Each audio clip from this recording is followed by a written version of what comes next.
Bom, trabalhando com a temática, que ela é muito fácil de ser percebida na história como um todo, que nada mais é do que esse calvário, em relação ao pai é um calvário, no começo, mas esses passos, que o pai vai caminhar em relação, à aceitação, do filho dele, com a síndrome de Down, e essa aceitação ela vem como uma forma de libertação, libertação dessa angústia que vai surgir, o filho quase junto com o seu primeiro livro, Então, o próprio Tesa, nas epígrafes, ele vai esclarecer, ou nos prefácios, nas aberturas, que o romance tem como ponto de partida suas memórias, tá? E como é uma autoficção, o biográfico ele mistura na ficção, então é fácil a gente perceber isso, tá? Outra coisa interessante, o que garante para mim a ideia, que a história é baseada ali, nos fatos reais da vida do Cristóvão Tesa, é o fato dele dar ao nome do filho, tá? O nome do filho, ou seja, o filho do pai era o filho do Cristóvão Tesa, que é o Felipe, é o único nome que você tem lá na obra para garantir, pelo menos nesse ponto, a interseção da história, do autor. Lógico que tudo ali que vai ser narrado há uma associação clara e bem estreita com a vida dele, mas a gente não podia garantir até o ponto lá do Felipe, e a gente conhecer a história do Cristóvão Tesa, tá? Outros pontos que eu acho também importante, tá?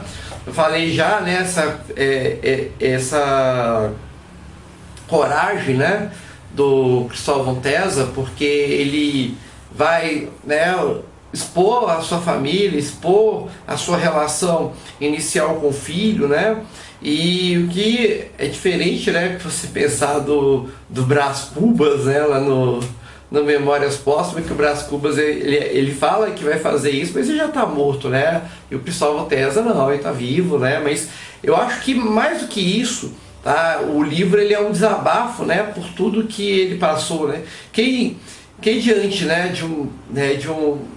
de uma libertação não queria narrar, para os outros que tenham, pode passar por isso, ter uma experiência, em relação a isso também, tá? Outro ponto interessante é que você vai ver na orelha do livro, tá? Vou pegar o livro aqui de novo, tá? Você pega na orelha do livro, orelha é isso aqui, ó, e aqui também, tá? Só as orelhas do livro, você já fica sabendo, dessas dificuldades, que ele vai ter, ele pega alguns trechos da história, ele completa aqui para já antecipar para o seu leitor, que é um livro de superação, mais do que tudo, E para você, uma dica, antes da leitura do livro, você tem que ler tudo, Você lê a capa, lê a orelha, lê a outra orelha, tá? Você vai buscando todas as formas, de informação antes de você começar a leitura, que isso já te ajuda bastante, a compreender, o desenrolar da história, ok? Vamos falar dos personagens bem rapidinho, Os personagens, tá? O único nome é o Felipe, aí você vai ter o universo que está ao redor dele. Você vai ter o pai, você vai ter a mulher, tá? Você vai ter a mãe, tá? A filha, que vai ser a irmã, Então você tem essa relação desse conjunto, Ou seja, apenas o filho tem nome. Então você tem o pai, a esposa, Ou seja, a esposa e mãe, tá? Que ela acaba se desdobrando em personagens diferentes, Porque a esposa passa a ser uma oposição ao pai, enquanto ela vai ser o que? A força do filho, A gente vai acompanhar a trajetória do pai, Ele é o nosso protagonista, Então, se você pensar, quem é o protagonista? O Don Quixote e Sancho Panza é o Don Quixote, mas os dois caminham juntos. Isso que é importante vocês perceberem, os dois caminham juntos, tá? Tanto o pai contra como filho, tá? O pai, ele tem 28 anos no começo da história, né? Então ele é um homem de letras, né? Como eu, é um escritor, né? Ele quer ser um escritor, ok? Acaba virando professor antes de ser escritor, ok? Sustentado pela mulher, né? E isso é um ponto bem interessante, né? Para você perceber como que a vida, né, do pai era interrompida, né? Então, né, cara, casado, sendo sustentado pela mulher, esperando que o seu grande momento chegue, tá? Porque ele estava esperando também o resultado de um concurso. Então, ele, né, não era um professor, ele não era um escritor, e na cabeça dele, quando o filho nasceu, né, com a síndrome de Down, ele não era pai, né? Então você vai perceber essa conjunção toda. Outra coisa que você vai perceber, que como, né, autor, né, como alguém que vai viver, né, ou que quer trabalhar com as letras, e ele vive num mundo, né, idealizado, um mundo das ideias, né, ele se percebe que ele é imaturo, tá? Ele vai amadurecendo no decorrer da história, ele é teimoso, ele é egoísta, né? Afinal de contas, pensa, a mulher trabalhando para que ele possa ter o seu ápice, né? Ok? E inconstante, ele é uma montanha russa na história, você vai perceber isso claramente, o tanto que ele vai variando, né, de pensamento na história, né? Então ele tem um humor, né? Você vai ver que o humor dele é quase constantemente irritadíssimo, né? Mas é bem interessante você perceber que enquanto o nosso Felipe, né, cheio das dificuldades dele, ele passa, né, a vencer cada uma, ele parece ser muito mais equilibrado do pai na sua dificuldade, né, e o pai vai aprendendo isso com ele, né, o pai vai vendo as pequenas vitórias, né, e vai percebendo isso um pouco com ele, né. Então, o filho, né, que é uma ideia de filho, ok? Então, é interessante, né? Vai nascer o filho, você tem essa ideia, né? Como que ele vai ser. Hoje é mais fácil, né? Hoje você tem ultrassom, você consegue perceber, conseguir até um ultrassom em 3D para você ter uma ideia. Você consegue fazer exame, né? Antes do menino nascer, para saber tudo que ele, né, vai ter previamente, né? Mas naquela época não tinha isso não, né? Então o filho na barriga, né, ele é uma apólice a ser resgatada, né? Então quando ele nasce, né, vem o espaço da euforia, né? Ok? Ou seja, a ideia, né, da chegada de um filho, para depois ser um prenúncio, né? Prenúncio, né, de uma vida de dificuldade. A notícia da síndrome de Down, quando chega, né, que aí se torna, né, ou seja, é um fato eterno e imutável, inevitável, ou seja, aquele menino vai ter a síndrome, né, para sempre, tá? Ou seja, não há uma forma de zerar, de voltar, de começar de novo, é aquilo e a coisa vai continuar. A ideia salvadora, né, que ele vai ler no artigo, é uma coisa bem interessante na história, que coincidentemente, quando o filho dele nasce, o pai, ele está trabalhando num texto, né, fazendo a correção de um texto de um amigo dele que vai ser editado, uma tese, na verdade, sobre, né, a trissomia. Então, pegando da parte, né, da notícia, né, da síndrome de Down, que é esse fato eterno e inevitável, né, a gente vai ter a primeira reação do pai: rejeição, vergonha. Ele vai falar isso, esse pacotinho, essa coisa, tá? Então você vai perceber que ele tem muita dificuldade, né? Ele dá. Quando você pega o livro, você percebe que ele não quer participar do desenvolvimento. Quando ele participa, né, né, dos exercícios para desenvolver o menino, ele perde a paciência, né, então né, bem atritoso essa relação, né, dele, né, com o filho, né, o filho eterno, né, dele, que a gente vai ver na obra.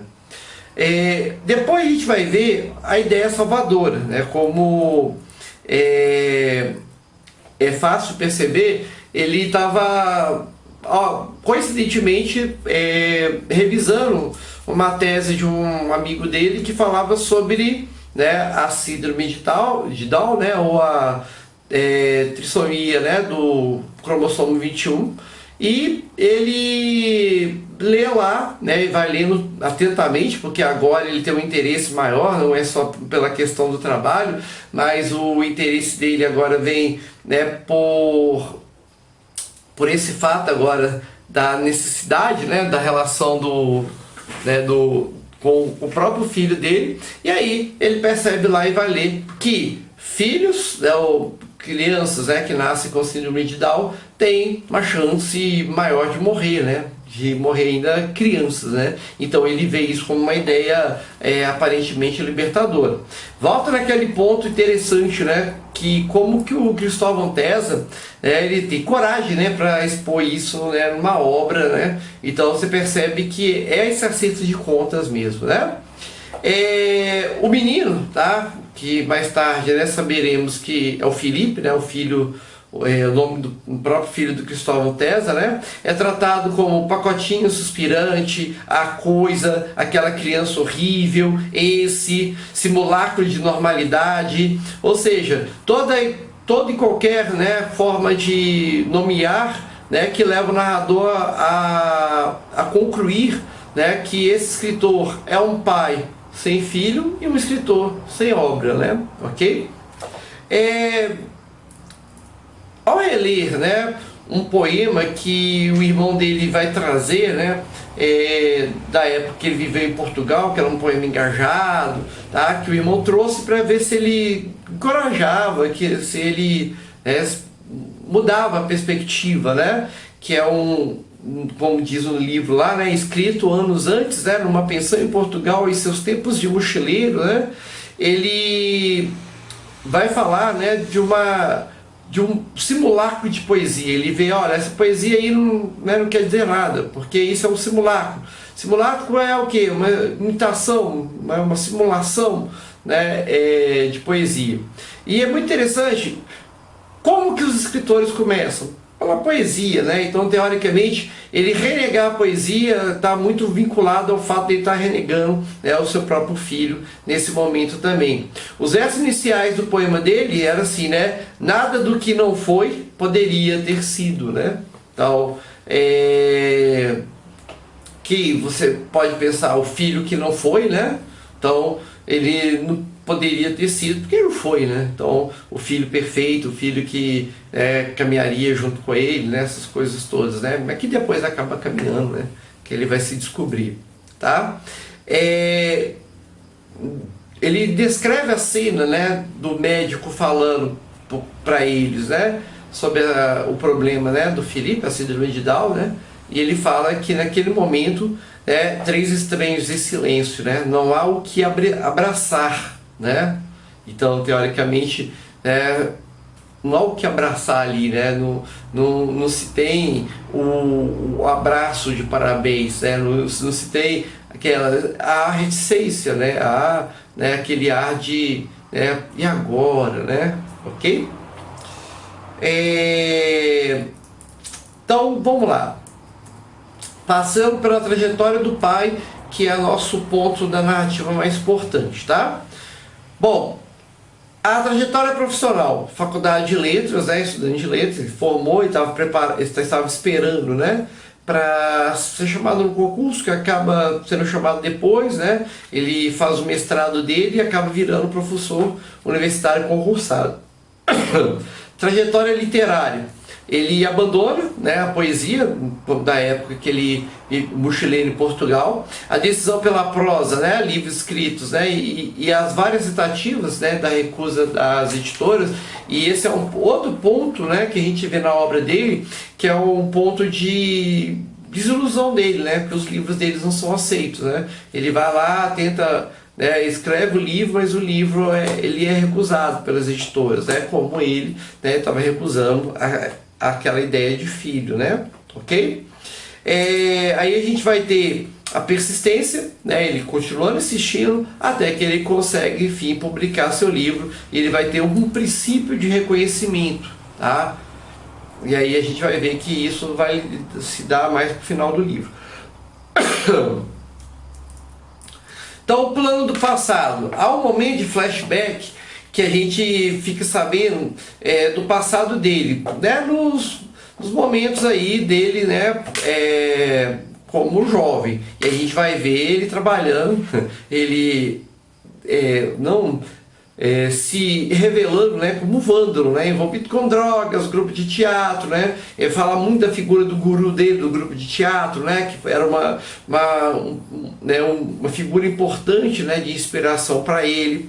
Aí vai falar desse período da Europa, né, Portugal e Alemanha como imigrante ilegal, como mochileiro, né, o envolvimento político, né, junto com o pensamento anarquista, né, e isso é muito interessante, tá? Porque é coisa, né, da adolescência, né, dessas descobertas, né? Então você percebe que ele também não foi um filho perfeito para o pai dele, né?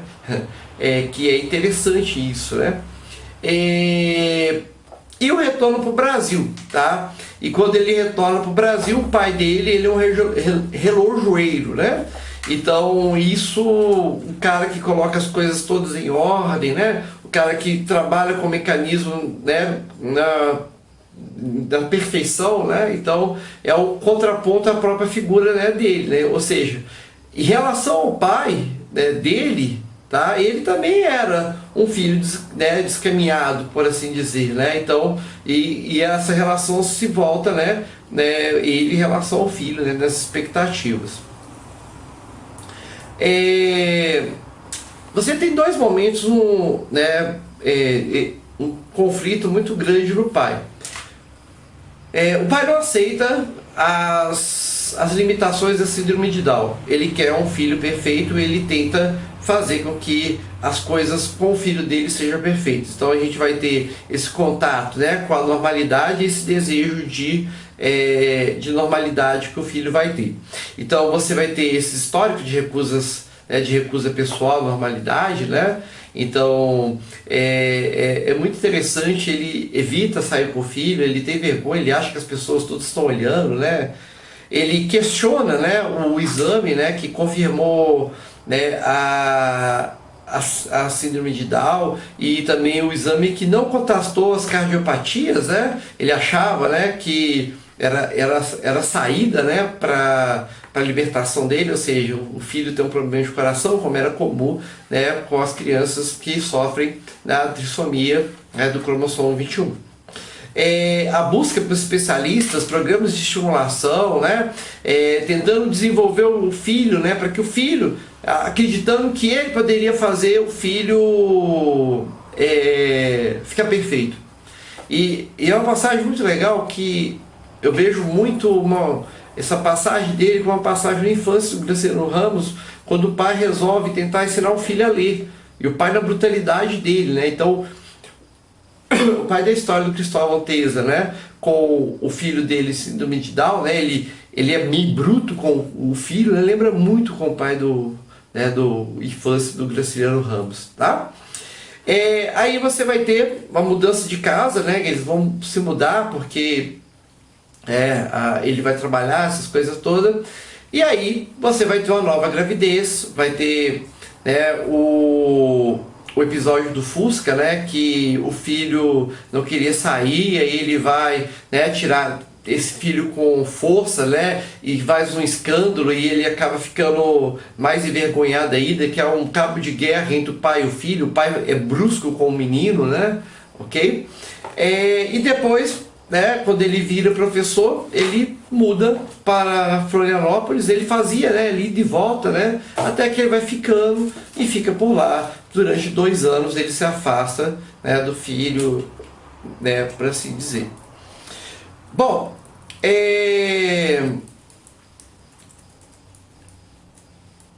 o treinamento do menino, né, do Felipe, ele contrasta com o próprio treinamento do pai, né, nas tentativas das editoras. Né? Cada vez que procurava um especialista, o pai estava tentando, né, publicar um livro. Até coloquei no texto escrito essa passagem. Eu também estou em treinamento. Ele pensa, lembrando mais uma recusa editora. A vida real começa a puxá-lo com violência para o chão e ele ri, imaginando-se no lugar do filho, coordenando braços e pernas para ficar em pé no mundo com um pouco mais de segurança. Ok? Então, o desenvolvimento do Felipe, tá? Motor e de linguagem. Né? Então vamos falar da linguagem, fono, né? Os trabalhos para ele desenvolver a fala, né? E você vai perceber que o episódio do Fusca passa também pela, né, uma crise no trânsito, né? O pai, né, xinga, né? E o menino acaba aprendendo um palavrão, puta, né? Então aí o pai percebe que nesse momento que, olha, né, embora, né, que não era aquela criança que ele esperava que, né, que era perfeita, né, ele tem uma responsabilidade, né, de tomar cuidado com as palavras, né, e nesse episódio do trânsito o pai ficou muito nervoso, né, e ele sente até meio com vergonha por o filho ter assistido aquilo, né, então é bem interessante. O retorno, né, a Curitiba, né, quando ele volta, você vai ter o Felipe na creche, né? Livros publicados, né? A necessidade de escola especial, porque o Felipe desenvolveu até uma determinada parte com os alunos normais. E aí a professora ou a diretora da creche falou que ele precisava de outra escola, que ele já não acompanhava, né? O salto temporal, a gente não vai acompanhar tudo desenvolvido, né? Tudo acompanhando, mas você vai ter a imagem, né, na cabeça do pai, né, colocada até pelo narrador, do Felipe sendo Peter Pan. Peter Pan é o menino que não cresce, né, o menino que fica para sempre jovem, né, então essa ideia, né, que o filho dele sempre vai ser um filho, sempre independente dele, ele não vai envelhecer, a incapacidade, né, de se abstrair, né. A participação do Felipe na escola especial, né, de se integrar no teatro, faz com que ele se desenvolva mais nas relações das coisas, né, com o cotidiano, com a vida, né? Ele dá um salto de desenvolvimento muito grande no teatro. Então é muito legal quando você pensa que o escritor espanhol Calderón de la Barca, ele já tinha falado que o mundo é o grande teatro onde cada pessoa interpreta um papel, tá? E aqui a gente tem a ideia, né, trazendo do teatro para o mundo, né? Ou seja, a vida é como teatro. Então ele era treinado no teatro para as coisas que ele fazia na vida, o convívio social, os protocolos, né, que deveriam ser seguidos dentro da sociedade. Então, em vez de sair da vida para o teatro, saiu do teatro para a vida, tá? E aí, nesse encontro do talento, tá? Ele vendo o Felipe, né? Ele vai descobrir o maior talento do filho dele, né? E o talento do filho dele é a afetividade, tá?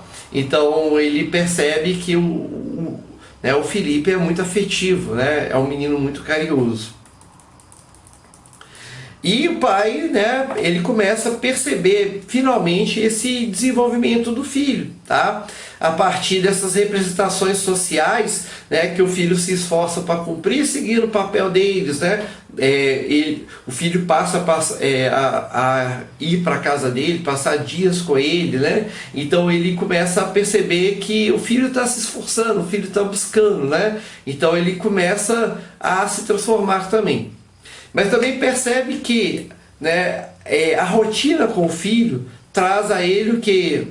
Uma tranquilidade conquistada, né? O filho, né, ter uma rotina específica, clara, é mais fácil para ele e mais fácil para o pai também, né? Porque a ideia de ser um professor universitário agora, né, tem o salário fixo, está perto, né? Então isso ajuda muito no desenvolvimento dele. Então pais e filhos, né, o pai e filho, agora desenvolve papéis específicos, né, ou seja, eles têm papéis sociais a cumprir. Tá?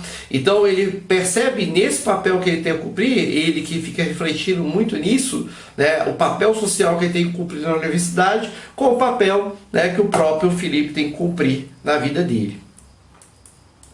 Tá meio grande a aula, né, mas vamos lá. E aí vem o momento, né, que ele descobre esse mimetismo, né, mímese, cópia, né, essa ideia, né, do duplo, do espelhamento, né. Então ele vai perceber, né, que os seus papéis, né, são semelhantes, né? Todos dois têm papéis, né, sociais a ser cumprido. Ele de lá dar aula, de fazer a relação deles com os professores, o Felipe com a sua própria rotina, né? Aí você vai ter a questão, né, da natação, o Felipe desenvolvendo, né, sendo campeão, mesmo se não ganhar, ele vai estar lá e ele é orgulho, né? Vai ser o orgulho do pai. E a dificuldade do pai em executar esses papéis sociais, tá? É a mesma dificuldade do filho. Então os dois continuam aprendendo, né, nessa relação de espelhamento. Então a criança, né, olhando para o livro, ela vai estar eternamente, né, aprendendo a responder aquilo que é solicitado socialmente, tá? Então é um aprendizado constante, né, é significativo, né? Se a gente for lá procurar nos psicólogos de desenvolvimento infantil, tipo Piaget, né, a criança ela vai se desenvolvendo, né, a partir do jogo de interações, né? Então essa interação social vai fazendo com que o Felipe, né, responda a ela e como o pai também responda. Então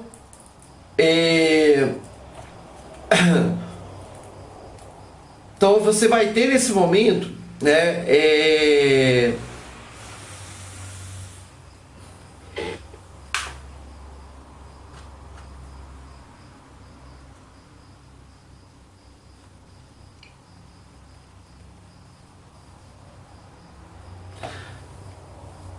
então o pai, né, nesse processo, né, de eternamente, né, de ver o filho eternamente aprendendo, ou respondendo, ou interagindo a essas questões sociais, o pai que até então, né, se considerava, né, um pai provisório, né, ele que pensava só viver o presente, ele também começa a aprender, né? Então é um ponto, né, de superação que você vai ter nisso, ok?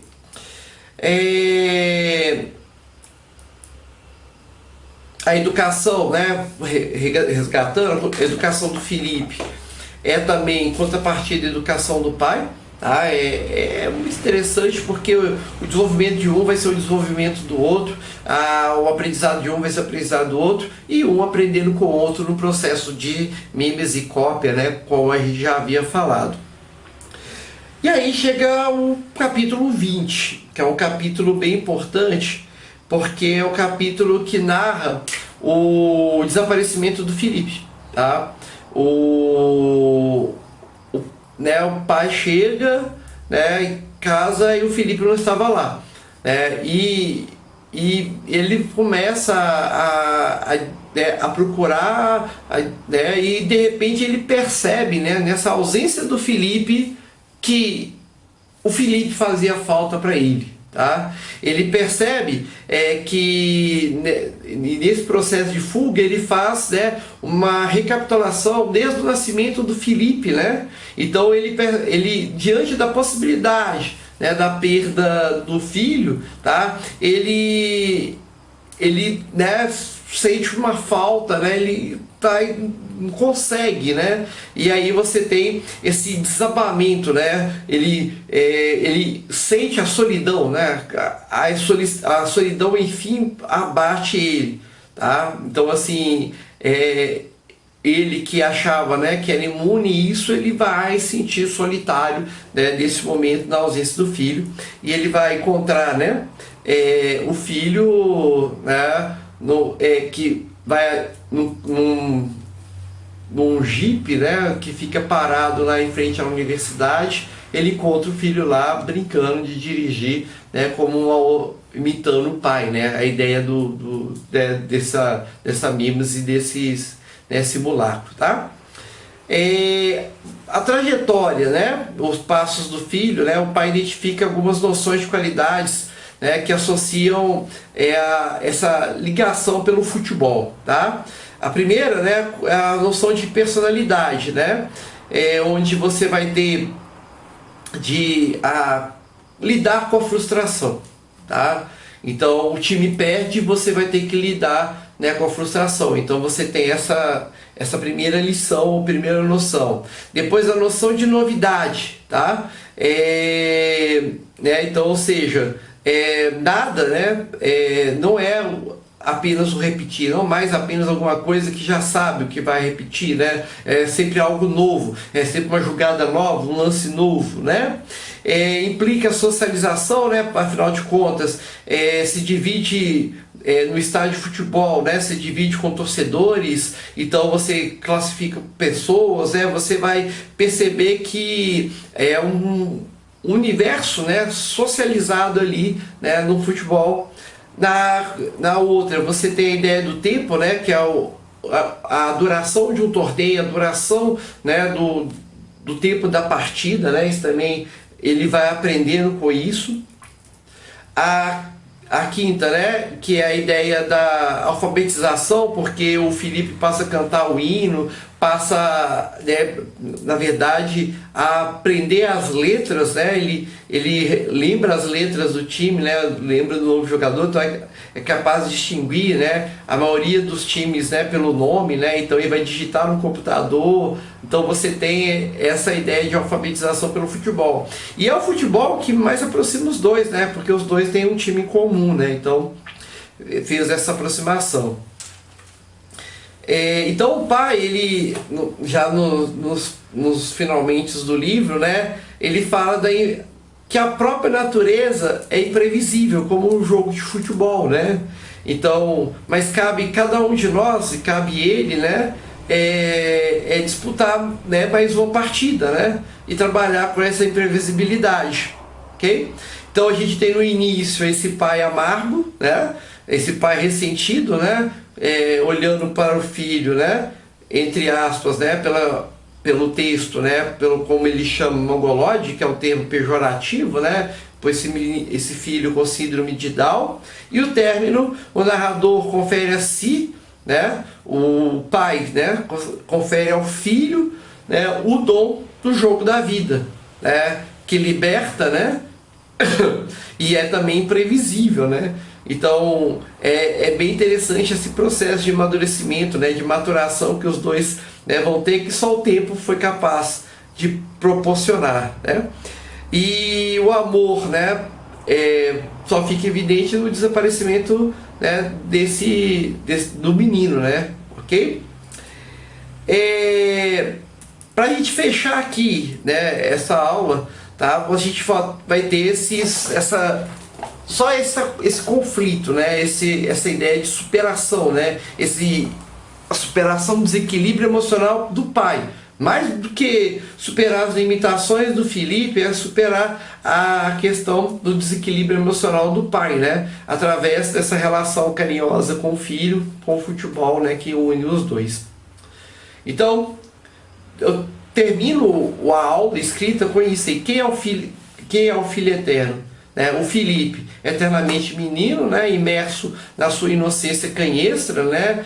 Limitada, por assim dizer, pela própria dificuldade que, né, a trissomia, né, impõe. O pai sempre em busca de sua verdadeira identidade, a gente pode estabelecer isso. E como pai se vê no filho, né? Mas agora no sentido eternizado, né, pelo amor. Um livro sensacional, tá? E eu aconselho muito para ler, né? Análise nenhuma substitui a leitura do livro, tá? Eu queria pegar esse finalzinho para agradecer as pessoas que deixaram um comentário lá. Fique atento, porque nesses dias eu vou fazer os outros vídeos e falta ainda algumas aulas escritas. Elas vão sair nessa sequência, até antes do começo do feriado, né? Que é da quinta-feira, vocês vão fazer a prova no final de semana, já está tudo prontinho, tá? Muito obrigado para aqueles que estão comentando, eu gosto muito, né? Porque a gente percebe o feedback disso, né? E nos vemos na próxima aula, né? Então, caros Padawan, que a força esteja com vocês. Até mais!